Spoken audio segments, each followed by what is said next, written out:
All right. Well, that is our cue to get started.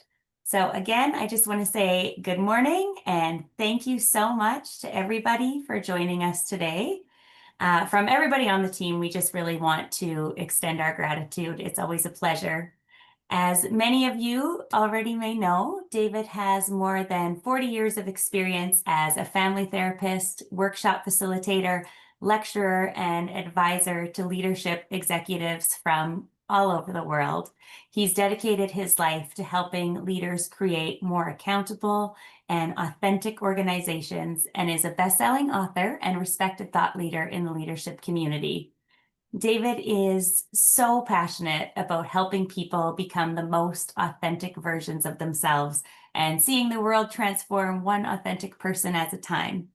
Whether he's leading an academy, hosting a webinar, speaking in front of a crowd, or sharing through his written words, David is inspired and fulfilled by the work that he does. Today's topic on choices is one that we're all really excited to share with you and one that I'm really personally excited to take part in. This webinar is recorded and it will be available along with all of David's other webinars on the YouTube channel at the conclusion of the webinar. So thank you again for joining us. If you have any questions throughout the webinar, please post them in the chat. We'll be keeping an eye on that. And without further ado, here is David. Thank you, Kristen. It's always good to have you here. And I know that you have a very full life in your other job. And whenever you can make it and join us, it really does make a difference. I love your energy and thank you for your contribution to our team. So I was just sharing with the team. Thank you all very, very much for joining us. Please put in the chat room where you're from. I'd like to keep people engaged in the chat, conversations back and forth. Sometimes I think that's where the best learning happens. We hold these every month. I'm very privileged, although we won't be holding them in July. We will have a webinar next month, which I'll make an announcement about. We do these generally the last Friday of every month. Next week, I am in Utah at my grandson's graduation, high school graduation, so I won't be here next week. However, I will be. Here's how the format works, folks. For those of you who are new to the format, we have, and I'm intentional. We don't just put it on a webinar format and just have feedback through the chat room. What we do is that we leave it open intentionally. So I'll talk for 50 to 60 minutes. If you can stay on that long, great. And if you can stay on for a half an hour after, then I stop recording, I stop sharing, and we just have a dialogue with the people who are able to stay on. And that, what people tell us is that's sometimes the most meaningful part of the whole hour and a half. If you can stay here till an hour plus an extra half an hour. So nonetheless, I will keep going. I will get going here. I was just sharing with our team before we got on here that I came from a really exciting week this week. I was working with all of the leaders in the Pacific region who support screening officers. So people who screen you when we go through checkpoints at the airport. And I just want to put a little plug in. It's a fascinating week. I got a chance to tour behind the scenes in the Vancouver airport and find out all the background processes that go on our behalf every day. We get about 30,000 people on average, plus 30,000 people every day through the Vancouver airport. And it's a fascinating process. So I just want to put a little plug in for our screening officers. You know, and I think this has to do with our topic today, because one of the things that I heard was all the abuse and the anger and the hostility that so many of these screening officers are up against every day. And it's a choice. And we're going to talk about choices, and we're going to talk about how do we deal with our moods, and how do we deal responsibly with what's going on in our life, and how much dumping do we do on innocent people like screening officers who are really there to save our lives and make this country safer. So next time you go through the airport, I just put a little plug in for our screening officers. Just express 10 seconds of gratitude to a screening officer and let them know, folks, that their job is important. And what they do is important. And frankly, you can extend that to anybody in the service industry. Anybody here in the service industry understands the difficulty in dealing with the public. And so let's be a little more appreciative. Let's make that choice. All right. So let me give you a little bit of background on this whole topic of choices, and they matter. I have been prodded by my mentor, one of my mentors, who's on this call, Don Campbell. I hope. Hopefully you'll stay on afterwards as usual, Don. You've been prodding me for the last couple of years. Why don't you do a webinar on choices, on the power of choices, and how important it is to realize that we're in a position of choice? And I thought, what can I possibly say in an hour that would have interest for people? And so I keep procrastinating. But we were at a retreat together a couple of months ago, and the topic came up again. And I thought, okay, I'm going to bite the bullet. I'm going to jump off this cliff and build my wings as I fly. And I've actually been really fascinated in the preparation. I hope I give you some new stuff for those of you who've seen some of my material before. But I'm a little insecure because I'm thinking it's not a sexy topic, choices. Who wants to come to a talk about choices and the power of choices? And I'm going to build a case here, folks, that this is the foundation of our life. And it's the foundation of our leadership. And it has everything to do with leadership. And it has everything to do with how we're managing our organizations. As I say, it's not the fierceness of the storm which determines whether we break, but rather the strength of the roots that lie below the surface. So the material I'm going to talk today about is really about developing strong roots. It's not, we have no control over the storms in our life. We're all going to have storms in our life. But how do we make those choices? And it behooves us all to really build good roots. That's all we can really control in life is our roots, right? And as Dolly Parton says, storms make trees dig deeper roots. So the trouble is that we've had a generation where we've protected our young people from storms, and we don't have those roots that it takes to live in the storm. So it perpetuates, becomes a self-perpetuating. So as we have storms in our life, we build deeper roots. And as we have deeper roots, we're able to deal with the storms in our life.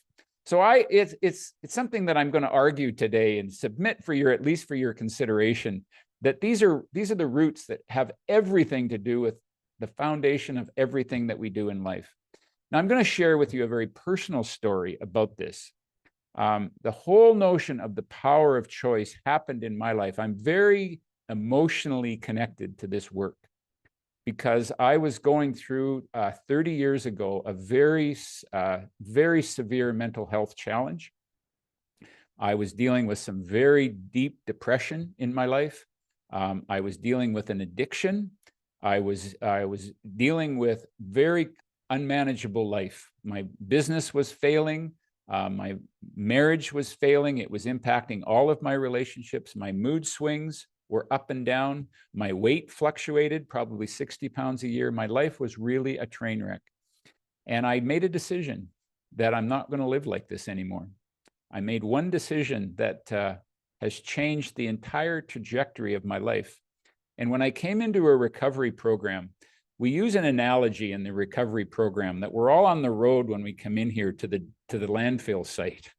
And some of us are 2 blocks away and some of us are 2 miles away, but we're on this road for whatever reason, on this road to the garbage dump. And when we come into recovery and we accept recovery and surrender to a program of recovery to say, I need to be in this program, we take one decision, we move off that road. And we gradually move away by one decision. So all I want you to do right now is just reflect. You may even want to put it in the chat room if you care to. What is one decision that you have seen in your life or in the lives of people that you care about or that you've surrounded yourself by? What has been one decision that has made all the difference in the world, that has taken you off of a path of destruction and led you to a path of liberation and freedom? And all it takes is one path. And it looks like it's a very small decision. But if you look at it 10 years from now, 20 years from now, that trajectory is miles away from the garbage dump where you may have been headed. And so I just would ask you to reflect on that, either internally or in the chat room or both, about one decision in your life that's made all the difference. This is a person that was a tremendous inspiration. I think anybody that's calling in this call from Canada would know Terry Fox. Terry Fox was in my generation.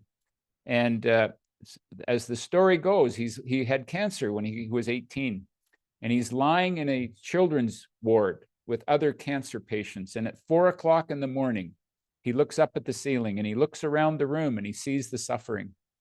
And he says, I want the suffering to stop and I'm going to make a decision. And he made a decision to run across the country for cancer.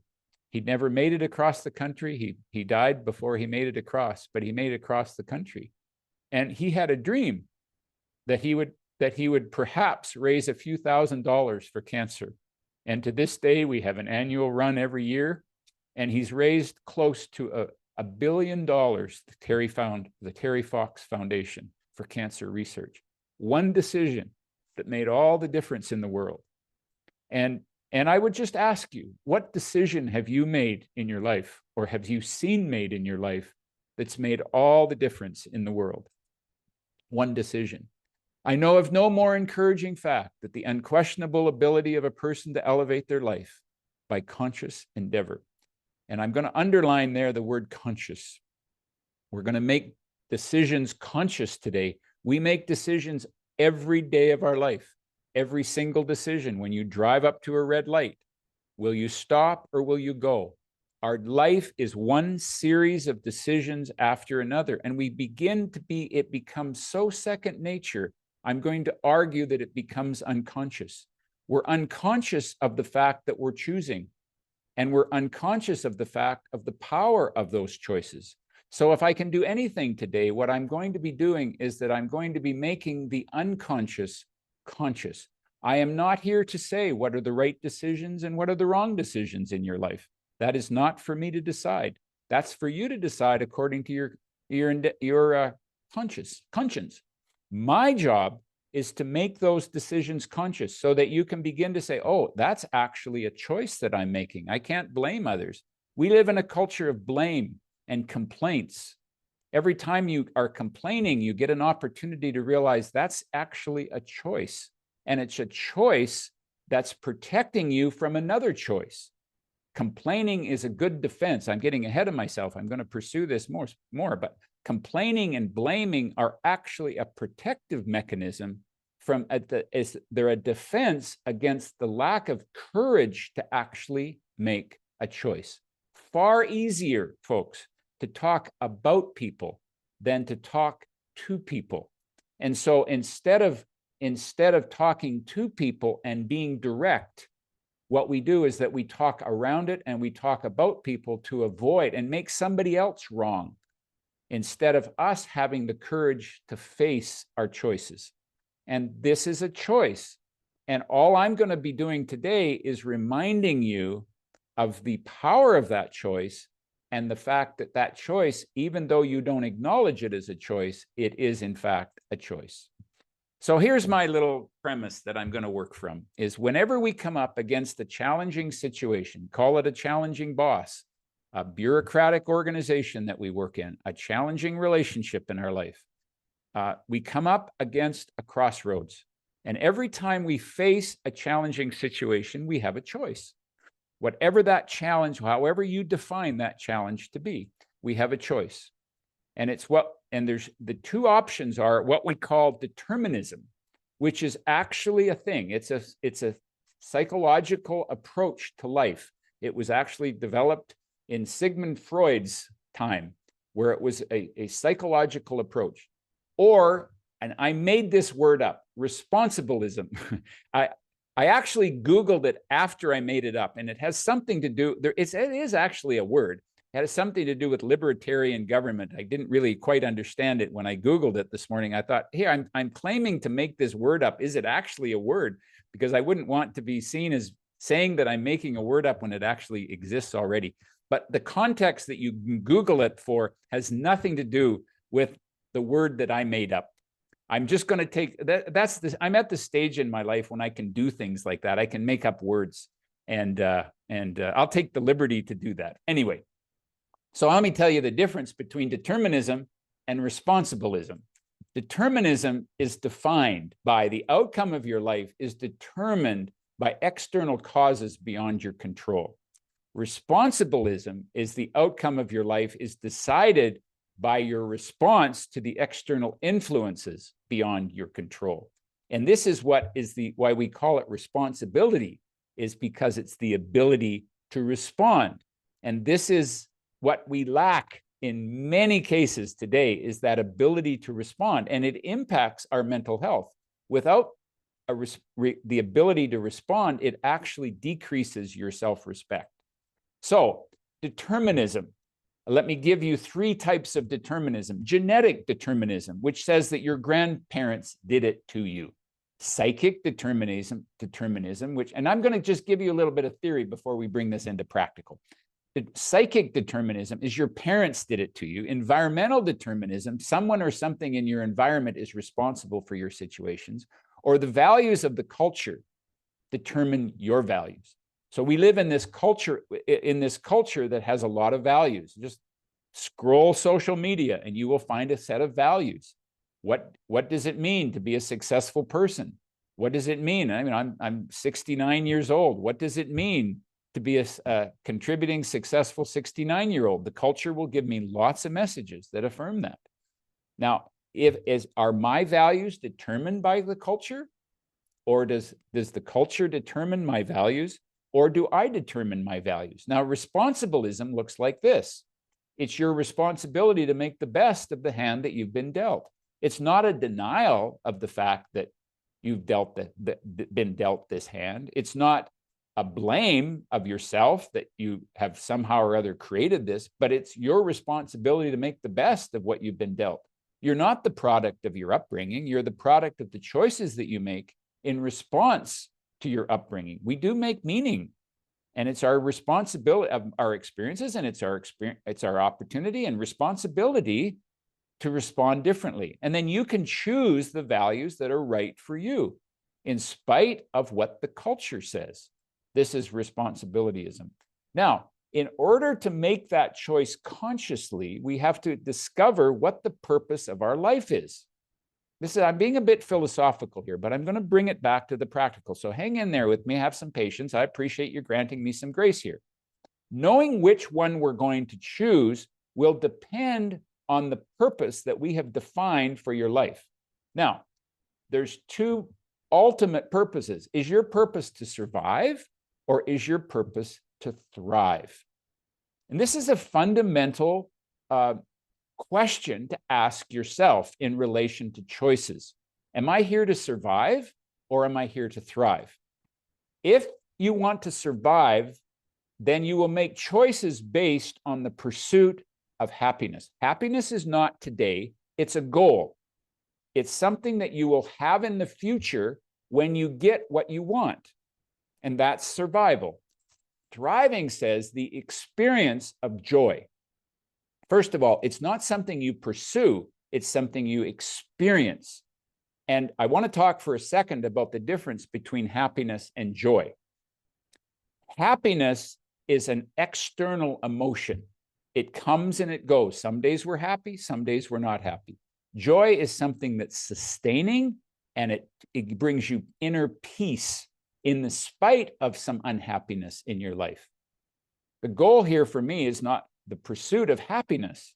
We have a society that pursues happiness, that's after happiness, and happiness is in the future. Let me give you a really quick example of the difference between happiness and joy.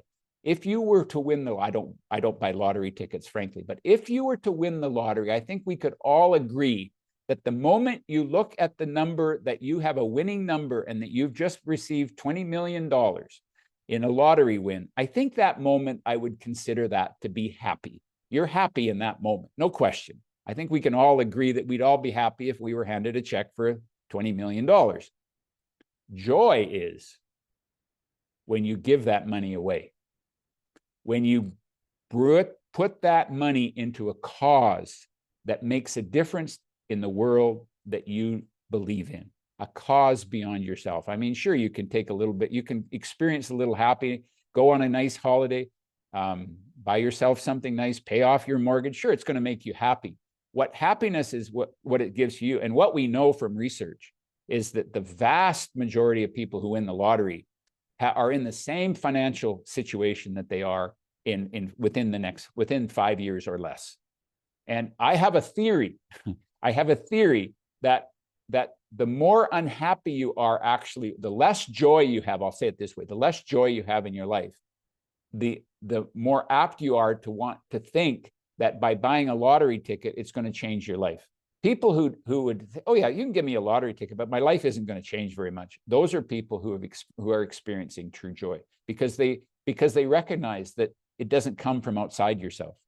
And this will make all the difference in the world around choices, because when you're surviving the world, then what you have to do is distract yourself from the hard stuff. Complaining, by the way, is a distraction. It's a distraction. Blaming others is a distraction. It's a coping mechanism in the pursuit of happiness, because you expect somebody else to change so that you'll be happy. And it's rampant in our organizations. This has very strong leadership relevance. Or you consume. We buy in the hope that something that we buy, we're empty, and that something that we buy will make us happy.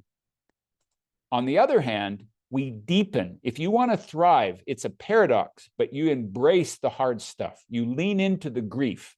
You lean in to the fears that you have. You deepen your, in my words, authentic self, and you contribute instead of consume. If you look up consume in the dictionary, you'll find a definition.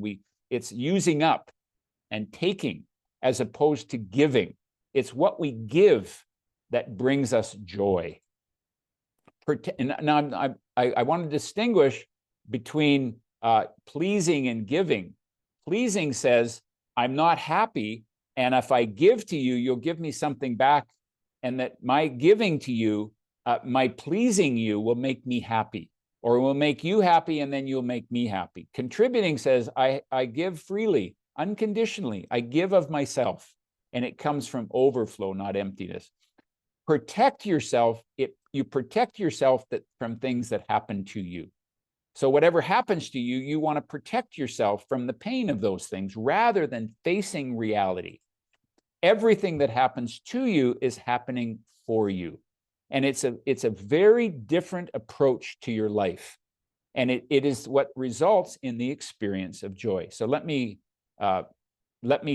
illustrate this with a few examples. I'm just going to ask you to just let me be a little silly for a minute and ask you, why did that object fall? Now, there's two answers for that question. One is gravity. This is a determinism approach to life, which says, you know what? Gravity is what made that fall. The other one is that you dropped it. It doesn't deny gravity, but it points out that you are in your choice of letting that object fall fits into the equation. Why are you constantly picking up your phone all the time? I see people who are constantly reacting to their phone messages. It's because I'm constantly getting notifications. No, it's because I choose to have those notifications on. I'm choosing not to turn my phone off. I'm not saying one or the other is the right choice. I'm just suggesting it's a choice. Why are you late for a meeting? The number one reason why people are late for a meeting, accountable people are sometimes late, but watch the reason why they tell you that they're late. The number one reason is traffic. Don't blame me. Blame the 250,000 people who conspired to make me late for this meeting. And it's really interesting, whether you're in Toronto or some little tiny town, people will always blame the traffic for being late for a meeting, versus a proactive or a responsible response is, I was late because I didn't anticipate the traffic and I left late. Why are you so unhappy about your job? Well, I'm unhappy because of my boss. Well, it's because I'm choosing to be unhappy. I haven't found a way for me to find joy in my work. Take responsibility for that. And then you put social media on top of this, and you have ranting in social media and push the send button while you are in a state of activation and anger and frustration, and you get, it doesn't end well. you get what we have in society today, which is a rampant uh, uh, this binging of emotions without recognizing that we have a choice. Without recognizing we have a choice. It's very interesting. Back in my counseling days, I remember asking two brothers. I met two brothers in a family. One was a cocaine addict. One was a successful, sober entrepreneur. He became an addict when he was in his 20s, and he sobered up. He made a decision to sober up. And I said, how did you end up becoming a cocaine addict? And his brother said, you'd be one too if you had a father like I had. And when I asked the other guy, his brother, how did you end up becoming a successful, sober entrepreneur? You would be too if you had a father like I had. This is a choice. It's a choice. And all I'm asking you to do, I'm not making one right or one wrong. I'm just asking you to really start to look at our choices. We don't, as children, learn the power of choice. It got broke. Now, why would a child say that it got broke? Because a child is little and an adult is big, and we learn a coping mechanism to avoid facing reality. And the coping mechanism is, I'm not responsible for this. It got broke. I'm not going to own it. And so we make a choice to avoid reality, because reality might be dangerous. And when we're little and our adults are big, we make a choice to survive. The problem is that we continue to make that same choice when we become adults. It got spilled. Rarely will a child, and I've always tried with my kids not to punish them for taking responsibility. Instead of saying, I spilt it, it got spilt, we deflect it, and we make a choice that deflects facing reality. It's too hard. Well, no, it's not too hard. I'm not capable yet. Let's take the choice. And, you know, it's interesting. This guy's under chains. When we become victims, which I want to share in a minute, we victimize ourselves by putting ourselves under chain. I'm getting horrible customer service. Well, you know, it's very interesting. I was surveyed once a few years ago, and I'll never forget this. I don't often get airline surveys, but I had a survey from Air Canada. How was your service? And I rated it very poor. But before I sent and pushed the button, I began to think about it. On this particular day, I had really poor service. And I began to think, you know what? I was in a lousy mood when I went and caught that flight. And so a proactive or a responsible approach would be, how was my own inner state coming into this interaction? How am I contributing to the problem that I'm complaining about? And I got to take some responsibility about that. I have to make the choice of saying, you know what? It's not somebody that gave me poor service. I'm not denying the fact that it probably wasn't the best service, but I contributed to the problem by bringing in a bad mood to begin with. Social media is destroying our society. I'm choosing how I use social media. Let's begin to look at the fact that everything we do, we put ourselves into a position of choice. They got lost. My keys got lost. I lost them. You know, Sidney Harris, the American journalist, we have not passed that subtle line between childhood and adulthood until we move from the passive voice to the active voice. That is, until we have stopped saying it got lost and say I lost it. It's a choice. It's a choice. A victim is that you explain reasons for behavior from a deterministic orientation as a defense against admitting one's lack of courage to face reality.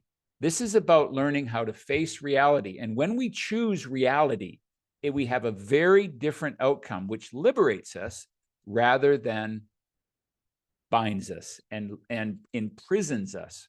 Now, this particular book, written by Viktor Frankl, Man's Search for Meaning, I reread this book every year. Now, Viktor Frankl was raised in a deterministic approach. He was a Jewish psychiatrist, and he was raised learning about determinism. He studied Sigmund Freud, among others, and he was raised to be a determinist. And then when he ended up in probably some of the most tragic, horrible scenarios in Auschwitz, he began to realize something, that everything can be taken from a person except one thing, the last of the human freedoms, the freedom to choose one's own attitude in any set of circumstances, to choose one's own way. And what he began to realize is he developed a new psychology. He didn't call it responsibilism, but he called it something that related to this notion.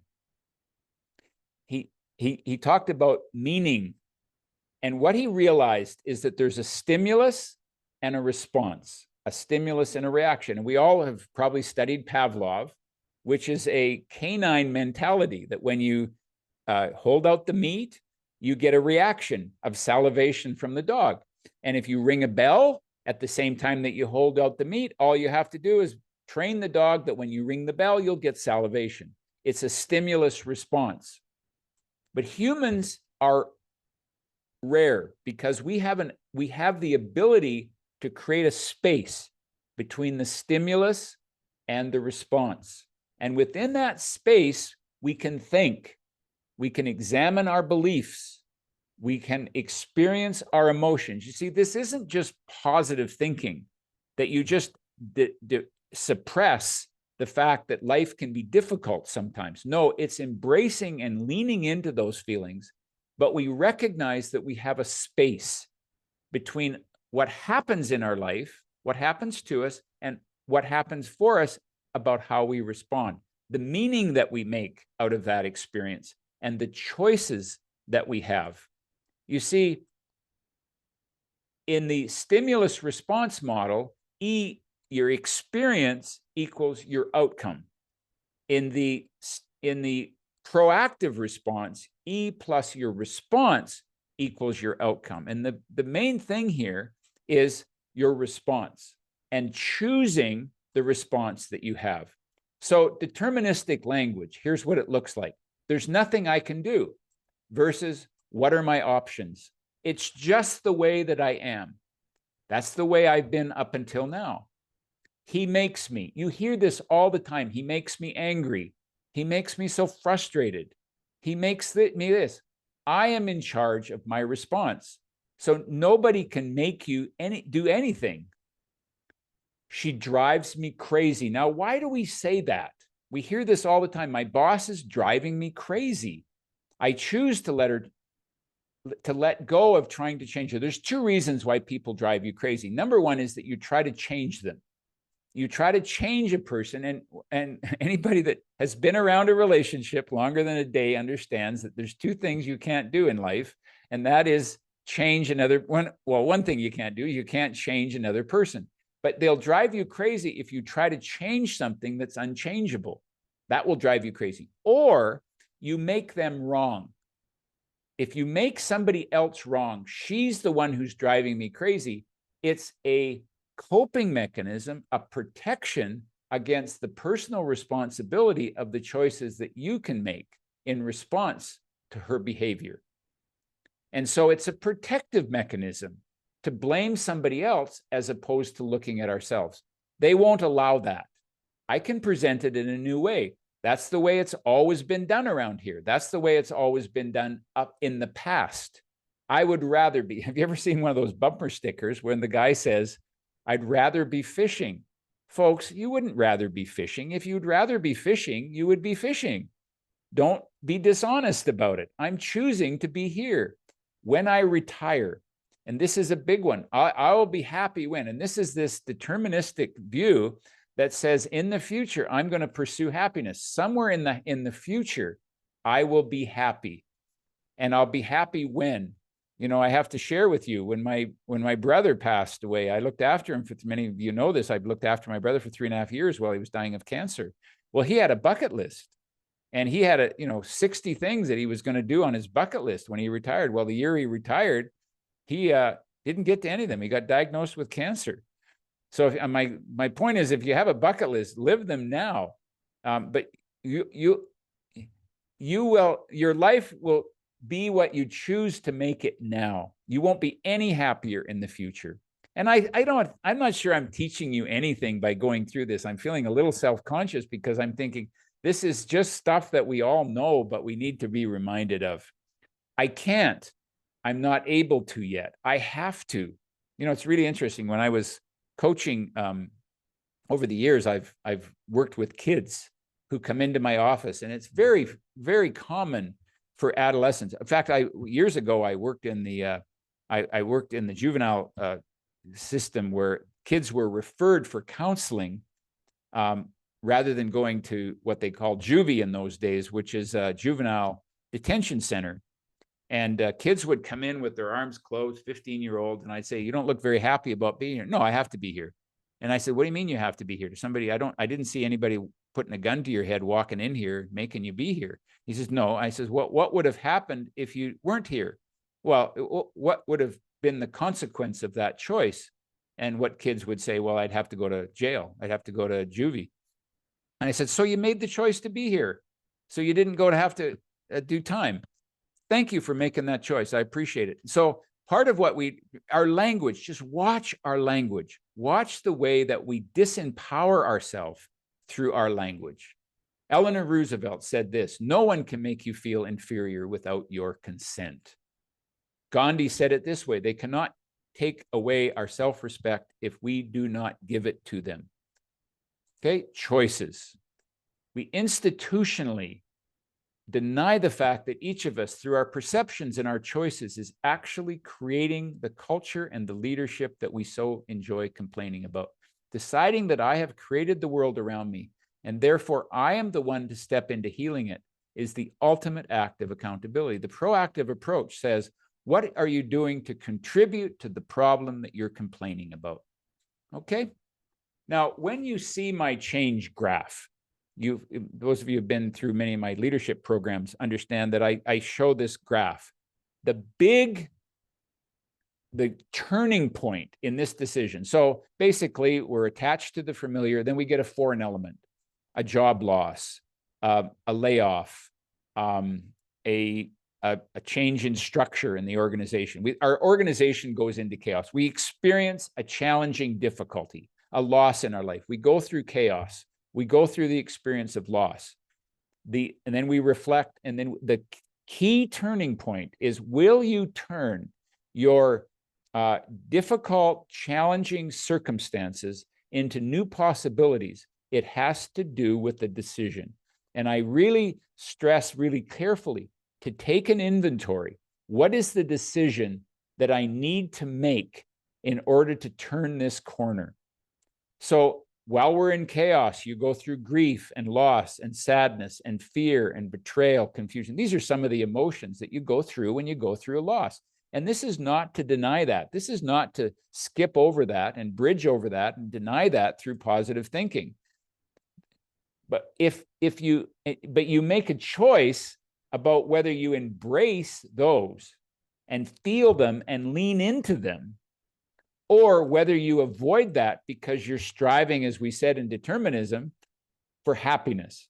And if you avoid that, avoid those feelings and deny them, rather than making a choice to go through them, it'll turn to bitterness, blaming, complaining, negativity, gossiping, and disengagement.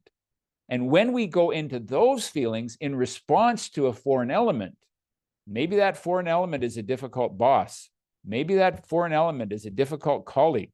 Whatever that is, what we do is that we present a defense against admitting one's lack of courage to face reality. These are all ways that we avoid reality. And what happens, though, is the very thing that we're protecting ourselves from becomes a prison. And we imprison ourselves in those emotions. And we don't realize we blame somebody else. But the paradox is, we're actually, by blaming, we imprison ourselves rather than liberate ourselves.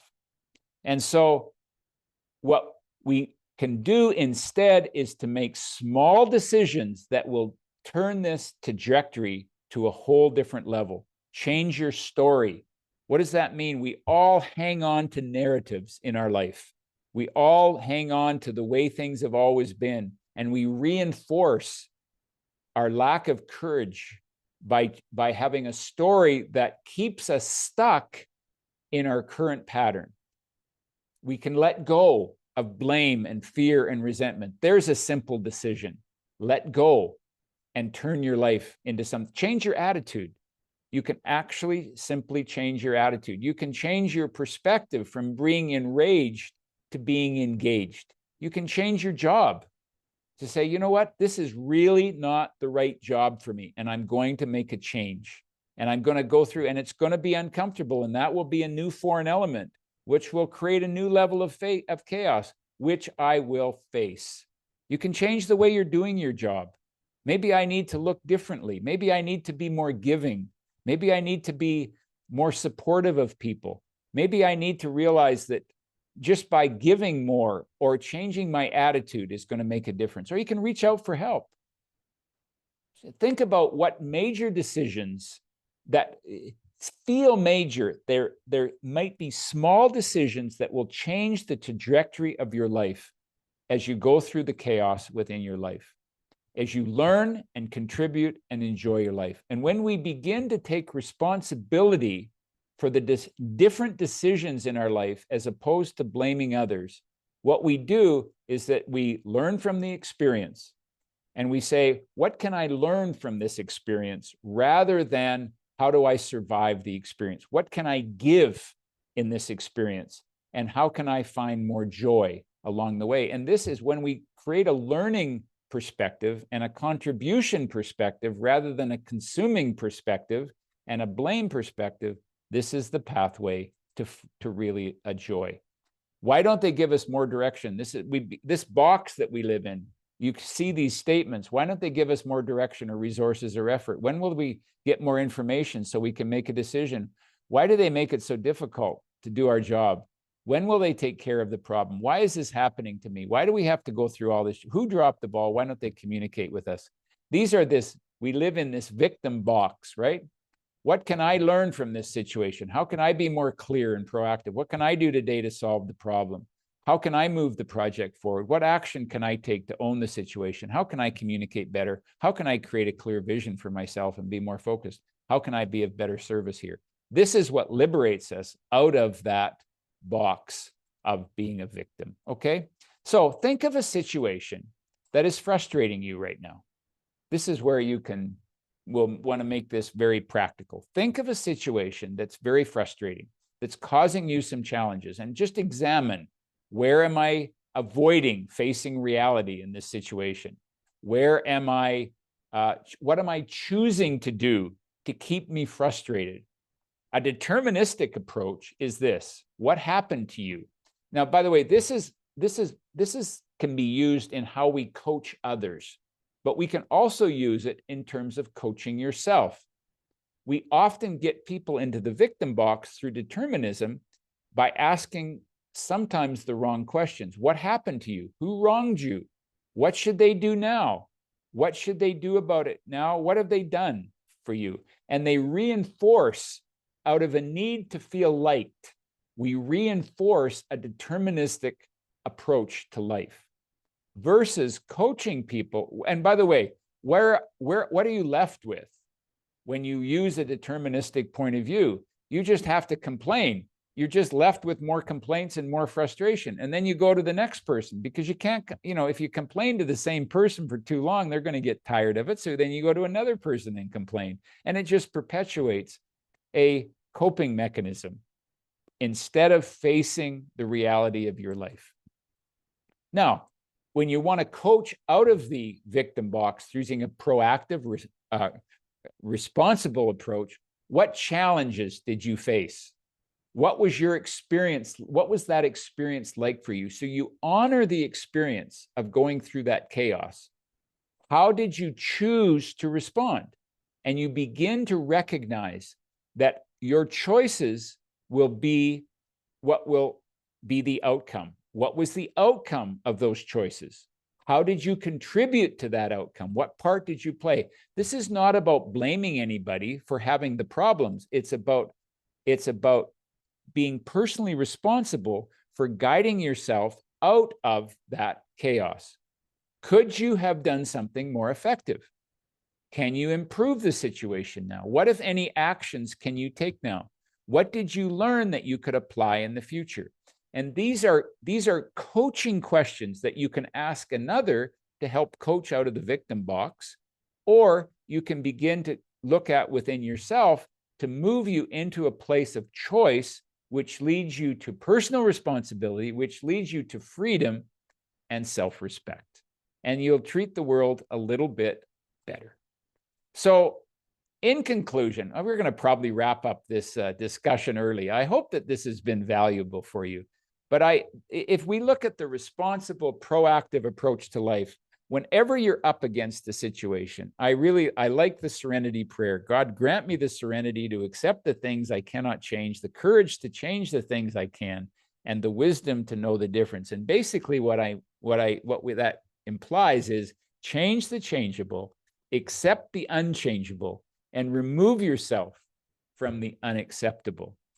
So that which you can control, and I find this very helpful, to draw a line when you're in the middle of a decision, to draw a line down the middle of the page and say, that which I can control and that which I cannot control, and just itemize it and put it actually down on paper. These are what we call non-negotiables. And we know that mental health, an indication of mental health is your relationship with the non-negotiables. There's certain things in the world that live outside your sphere of influence that are non-negotiable. And when you can accept those non-negotiables, you live a happier life. There's three basic non-negotiables: the weather, death, and other people's behavior. And when you can accept that and realize that, then you let go of that and you make a decision. Anxiety comes from the effort to control an uncontrollable situation in order to feel safe. And put your effort in the things that you can actually control, which is making a decision to respond differently. And that's what builds responsibility. So I want to leave you a call to action. So first of all, be aware of the approach that you're taking in any given challenging situation: determinism or responsibilism. Just simply be aware when you come up against a choice. Bring this conversation to your team and decide which approach you will collectively take. Hey, what do we need from each other that will lead to responsibility? How can we challenge each other to get out of that victim box? What choices can we make? Let's take responsibility for our own choices. Define your expectations of each other and agreements to each other to stay out of the victim box. And so that you can actually help and support each other when you realize, oh yes, that's a choice you're making. That's a choice you're making. And that we can begin to challenge each other. I remember, Dawn, about, I'm going to say 5 years ago, I was kind of getting wrapped up in some of my depressive thoughts, and I was not making good choices. And I said, Don, I'm being consumed by these demons again. And he wrote me back a pretty firm email and said, I'm shocked that you would not see that you're making a choice in this. And this is what good friends do, is to realize, what's your choice? He didn't make the choice for me, but he began to realize that I'm acting out of this deterministic perspective. He didn't use that word, but now I could put language to it. Define one small decision in your life that would make all the difference. And maybe this is the action that I want to have you really challenge leaving. What small decision? Is it about changing your attitude? Is it about changing your job? But maybe it's a small decision. Maybe it's about saying, you know what? I am going to get an apple instead of eating junk food. I'm going to take better care of myself. I'm going to start to exercise every day. I'm going to put my own priority. What I learned in my own recovery is that I have to put my own well-being at the top of the priority so that I can be there for others. At the top of my priority list is my own well-being. I had a doctor tell me once that the key to a long and happy life is to get diagnosed with a chronic life-threatening illness and have to take care of it every day of your life. That's been my experience, that by making my well-being by the recovery of this illness, at the top priority in my life, it's changed everything in my life. So bottom line is, when you're up against a challenging situation, are you going to stay safe and stuck, or are you going to take personal responsibility and grow from the experience? That is the fundamental choice that we all are faced with in our lives. And I hope that this has been a useful conversation. I want to just say that's what will lead to self-respect, folks. And I hope that I've just made the unconscious a little bit more conscious. I hope that you have gotten some insights here in terms of the choices that you make. We run a pretty amazing program. I know our SAGE facilitator is on the call, and if you have any questions about this, Ken would be happy to grant you some grant you some understanding of what we do. If you really want to be held accountable to stay on track and to keep those choices going, stay on the call afterwards. We can answer some questions for you. Folks, our next, and I hope, I really hope that you'll stick around for the next half an hour, next 40, I guess we've got 40 minutes now. I'd love to hear how small, what this has meant to you. I'm feeling a little self-conscious this morning because I hope that I gave enough material that was stimulating enough for you. And I'd love to hear and get some feedback from you and have a dialogue about how it came across, whether this was useful to you or whether it was just like, oh yeah, we know this already. Our next webinar will be Friday, June the 20th at the same time, and we're going to talk about fostering a healthy organizational culture. I happen to believe that the material that we talked about today is at the foundation of that healthy culture. But we'll talk about how you build a healthy culture, whether it's a family, whether it's a team, whether it's an entire division in your organization. And if you need anything, please reach out. Val, my dear wife, would be happy to coordinate calls and would love to hear from any of you at any time. So with that in mind, with that note, I will stop sharing. We'll bring it back. I will